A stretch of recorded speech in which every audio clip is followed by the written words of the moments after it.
Hi, everyone. My name is Wendy. I am founder of Building Education. We are a nonprofit organization that serves to build safe schools and to create ecosystems in developing countries to create more sustainable communities and ending global poverty.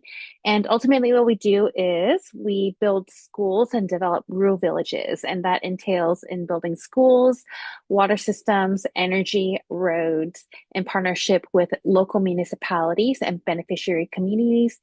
And today I'm going to be sharing with you about Building Education, my nonprofit organization that I founded in 2017.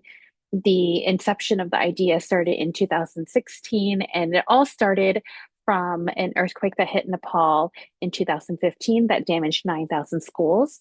To share a little bit about my own background, I experienced firsthand how education can become the equalizer in the playing field for anyone. And that was because I went through my own challenges of losing my mother at a very young age of 8 years old. And that became essentially my catalyst for social impact work. And it taught me that the biggest impact we leave behind, the biggest legacy that we leave behind is how we make a difference in the world and in the lives of others. So now I founded the organization on behalf of, partly because on behalf of my mother, and another reason because of my firm value in the opportunities that education provides you with. To share about my own story through my own challenges, I changed my life through education. I studied aviation, learned to fly single engine prop planes, and that empowered me to become a contributing member of society.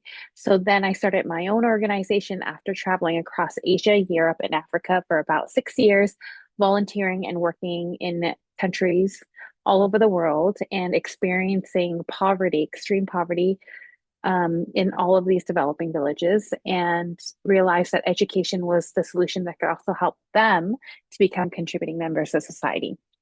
So I'll share more about my organization today, and I will share about how much money we're looking to raise in this webinar. And anybody who has any interests or any questions, please feel free to contact me, or you can also learn more on our websites and our social media sites that you can follow, which I'll leave at the end of the webinar. So let's start.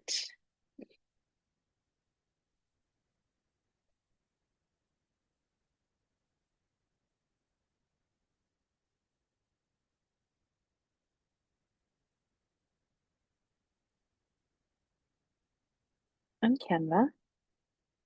I believe you can see this.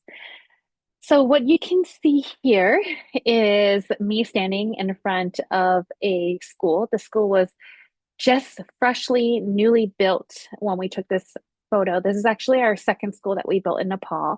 The organization that I founded is called Building Education, and it the name is exactly what we do. We build education to end global poverty in Nepal. And as you can see, there's 62 students that attend this school here.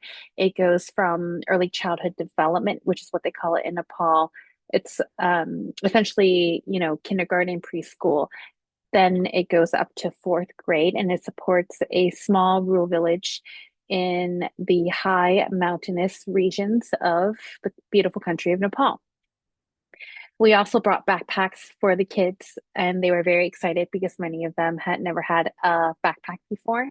So you can imagine what a treat it is for them to attend a school like this, because this is probably the nicest facility that they have ever been to in their entire lives.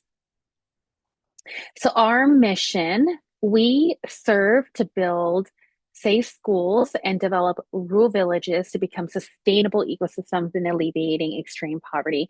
If you were to zoom out, this is exactly what the school would look like. The kids had never seen a playground in their entire life. And you'll see the before and after photos of this school later on in this slide. But essentially, our model is 1,000 schools, and we want to support 1 million lives.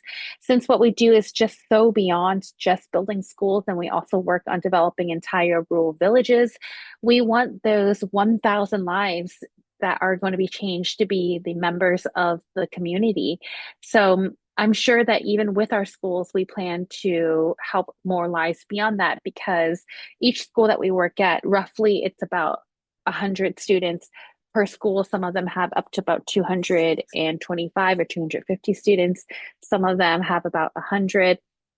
And on average, if a building lasts us 10 years and we enroll a minimum of 100 students per year, then that would already mean 1,000 lives per school that we build. Now, with the water systems, the energy in the roads, and impacting the villages and the households in the villages, each village has approximately about 100 households.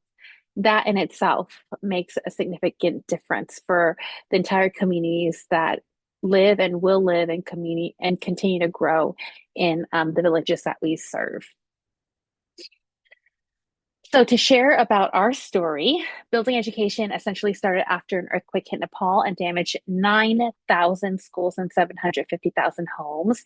The reason being is that these schools were built with stones stacked on top of one another with cement plaster, some of them with mud plaster. So it was built in a way where the structures were not disaster resistant in any form, and they were just very unsafe to study in. And so now we're rebuilding Nepal essentially with disaster resistant materials that make a stronger structure that will last a lot over time. After the earthquake happened, I made a trip to Nepal within the first 3 months, and I decided to volunteer in disaster relief. So I worked in all different types of groups. I worked in displacement camps, working with the victims of the earthquake who had lost homes and lost everything. We held workshops. We also did yoga in these displacement camps. And I remember kneeling and trying to build a bridge to support in a more sanitary area for the communities to live in, and how tough it was at that time. It almost felt a little bit hopeless. I also spent a lot of time cleaning up rubble from the damage of the earthquake. You can only imagine how much damage 750,000 homes destroyed creates, in addition to those 9,000 schools. We built homes during that time too. We had a 50 home project.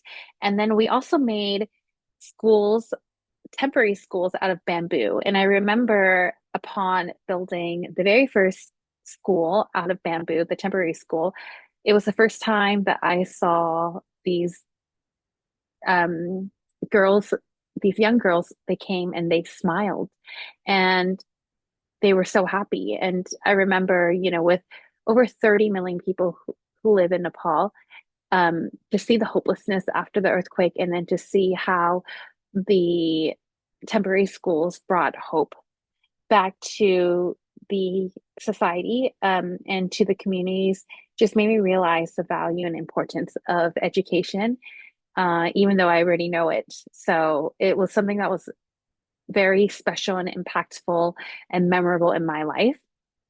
From there, by volunteering with nonprofit organizations, I was then able to conceptualize the projects that we now know of as building education.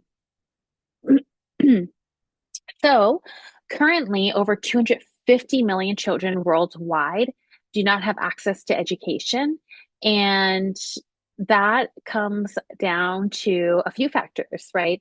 It comes down to the lack of access to education facilities, whether that be through natural disasters, also the lack of basic infrastructure or water access, which then continues to perpetuate the cycle of poverty. Some of the reasons why people are not in school also is just conflict, being in a war zone. They don't have the ability to attend school because they are in a war zone. So building education serves to alleviate that by building schools, water systems, energy, roads in our solution to actually target multidimensional poverty as a whole so that kids can get the necessities that they need in order to attend school. There are approximately 700 million people in the world who live in extreme poverty, and that means they live below the international poverty line of $2.15 per day. Around 3.5 billion people, 44% of the global population, live on less than $6.85 per day. So currently, the world is not on track to meet its United Nations Sustainable Development Goal of ending extreme poverty by 2030 because of the COVID-19 pandemic. So we did see that global poverty in general was going down. The rates were going down percentage wise. We had the first increase in global poverty right after COVID-19. So it reversed the progress in poverty reduction and it increased extreme poverty for the first time in a generation. Building Education's model, we've done several rebrands, and this is our newest brand. Our branding is about building schools, building communities, and building ecosystems because we understand that solutions are a three-pronged approach. We market ourselves and we see ourselves as a global movement for sustainable poverty alleviation. We are the only nonprofit organization that not only builds schools, but also develops entire villages creating a lasting solution to poverty at scale. And that is because we understand that in order for kids to go to school, you have to target multidimensional poverty as a whole. So essentially, by building schools, we sponsor scholarships and build infrastructure as the foundation of education. Number two, we build communities. So it's really important to partner with local organizations on the ground, in addition to partnering with the governments and empowering our beneficiary communities. To us, it is the biggest thing to creating solutions is getting everybody on board. Just like we say, it takes a village to send a girl to school. Well, to build a school, it takes multiple communities, multiple villages. So you need to be able to enroll not only the beneficiary communities, but also the governments to find partner organizations on the ground. And even bigger than that is finding your donor base that can support you, your network locally where you are that believes in your vision, that wants to support you and making great change in another area as well. And number three is building ecosystems. We want to create self sustaining villages with water systems, energy, and roads through economic empowerment and global collaboration. So, this is what the very first slum village looked like that Building Education worked in. We work with the poorest of the poor, the communities that suffer the most from multidimensional poverty. They also happen to be highly marginalized communities. When we first arrived to the village, there was literally no school here, and kids were running around barefoot with no shoes and no place to go. And as you can see in this photo right here, you can actually see there's a child with no shoes running around on the dirty street. And it's a little bit of a shock to see when you first arrive there. There was no water in this area. The community had no access to water. So they were going behind this area down a hill to get water from this really dirty river, which people were throwing their trash and bathing in. In addition, they had been displaced. This community came down from the mountains after the earthquake, and there were 110 households that then reconvened into this area, and they had no resources. So unemployment was widespread. There was about 3 to 4 deaths every month. The parents had no means to income, and there was no education or basic services for the community. And I remember when I arrived there and seeing the frequent deaths, it's a little bit of a shock. So what Building Education did in our very first village was actually more research and development. We tested out a bunch of solutions just to see what would work. Some things that we funded didn't have as such high impact numbers as we would have liked, but after working here for about 3 or 4 years and really pushing the projects along, we saw significant impact and change. And that's what the community looks like now. So after 4 years of work in this area, we rebuilt the school in this area. We grew the enrollment from 30 students to over 100 students. As you can see, we installed a water pipe system down here. You can see the pipes just like along the sidewalks and the water that come out of the pipes. It reduced the poverty rate by 90%. So now it's like maybe 1 to 2 deaths per year in comparison to 3 or 4 per month. We rebuilt a school and sponsored for education fees. The kids can now speak English and they can tell me what their hopes and dreams are. We even have our very first university student graduate who works as a nurse in the nearby hospital. And then we also provided electricity in the area, which gave the kids access to Wi-Fi to study English and just like something as simple as watching YouTube, right? And lastly, we petitioned to the municipality for representation, which allowed us to rebuild the roads, which is a significant boost to local traffic and the local economy because now it drives traffic into the areas. The mothers, we then hosted a woman empowerment conference and gave them business skills. We taught them business model canvas. They started small businesses, whether that be selling tea in the streets, cooking food, or even tailoring business as people were passing through because this area is located right behind a bus station and right in front of the old Pokora Airport. So this community completely transformed before my eyes after 3 or 4 years. And that's when I learned that I could scale this model into other areas of Nepal. So this is the second school that you might have seen in the very first slide of the yellow building that I was standing in front of. This is what the school looked like before. It was a simple 2 to 3 classrooms that the kids had to study in. You can see the structure before was very, very damaged and just not a structure where kids could study in. And that's the after, right? We partnered with a municipality, we built the school, we created a water system with a rainwater harvesting tank, in addition to building a UN hand washing system, a sanitary system. We built up the roads, we implemented solar power energy, and provided education scholarships. And now it's more of a sustainable community. And you can also see a playground. This happened to be the very first playground that the kids have ever seen in their entire lives. And you should see the looks of joy on their face playing on this playground. Our key differentiators, we are one of the only education nonprofits that builds entire villages to create solutions to the lack of water, education, food insecurity, and we serve to end multidimensional poverty, right? So we are actually beyond just schools. We build entire villages. So unlike other nonprofits, we transform entire communities by integrating infrastructure around education as a support system for that school to grow. We're collaboration driven. Our approach is rooted in mutual investment from beneficiaries, partners, organizations, local governments, and a worldwide donor network. What that means is even with our beneficiaries that receive the school, we always want their buy-in. And how we motivate that is by having them rebuild the schools and transport materials for us.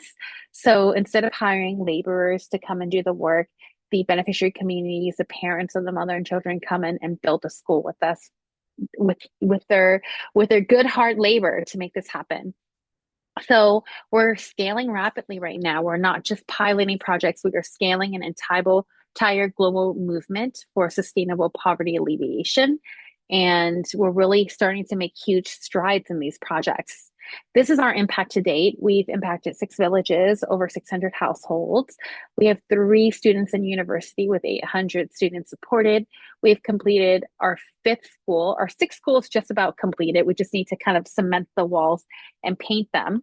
And then our 7th school is in progress because we just signed the contract for it. It was in a disaster relief area. We created 2 roads. We provided 3 villages with access to electricity. We currently have over 300 households with access to water. We've rebuilt 3 playgrounds. We have over 1,200 donors worldwide. And we created our very first hydroponic system with 320 plants, leafy greens that kids and community members can eat that has also generated over $100 in income. These are our project sites here. So we have them in very far west Nepal, leading all the way up to the main capital areas. So we don't have one in Kathmandu, but we have one in Dading. We have it in major metropolitan areas in Chitwan, even though it's up in the mountains, it's a little bit rural, and also in Pokhara. So we're all across Nepal, and we plan to go even further west Nepal, where there are no roads essentially, and only 1% of the communities are literate, can read and write. These are our funding requirements. So we're looking to raise $2 million this year. And we estimate that it will help us to scale to approximately 20 to 25 schools and villages in Nepal that currently suffer from multidimensional poverty. So that will give us about $50,000 per 20 schools. And we plan to allocate the remainder into scholarships for students. We aim to cover salaries for our high performance team. We have top team members, and then also into marketing, operations, fundraising, and then an endowment that can bring a return to the organization in continuing the funding of all of our projects. This is our theory of change. It's a global movement for sustainable poverty alleviation. So we serve to partner with local governments, partner organizations, and local beneficiaries. Then we build schools, water systems, energy, roads in rural and impoverished areas. And we aim to create sustainable communities and ecosystems. Our vision, we believe in a world where every child has an equal opportunity to quality education, clean drinking water, basic infrastructure, where every child can learn, thrive, and become the leaders of their own communities, alleviating poverty for the families and the future generations to come. These are our team members. So I am the CEO, Chief Executive Officer. I'm also Woman of the Year and a executive MBA global candidate with Columbia Business School and London Business School. I'm very proud of that. Santosh Pandey is our Chief Operations Officer. He's a Forbes 30 Under 30 founder. He's also a global shaper with the World Economic Forum, going into doing politics in Nepal. And then this is our current board to date, and we're continuing to add more board members to our team. You can follow us here. So we have our Facebook, we have our website. It's bebuildingeducation.org. Our Instagram is at Building Education. Our LinkedIn is Building Education, and our TikTok is also Building Education. And that is the end of my webinar that I want to share with you all. If anybody has any more interest and wants to learn more about Building Education, we have tons of documentaries on our website. We have a very great videographer and a cinematographer that actually helps us to create the stories and the essence of what Building Education is. So if you want to learn more, you can watch Into Nepal and Far West Schools in Nepal. And then our most recent one is, I believe it's like legacy, creating a legacy by Building Education. So if you have any questions, please do not hesitate to contact me.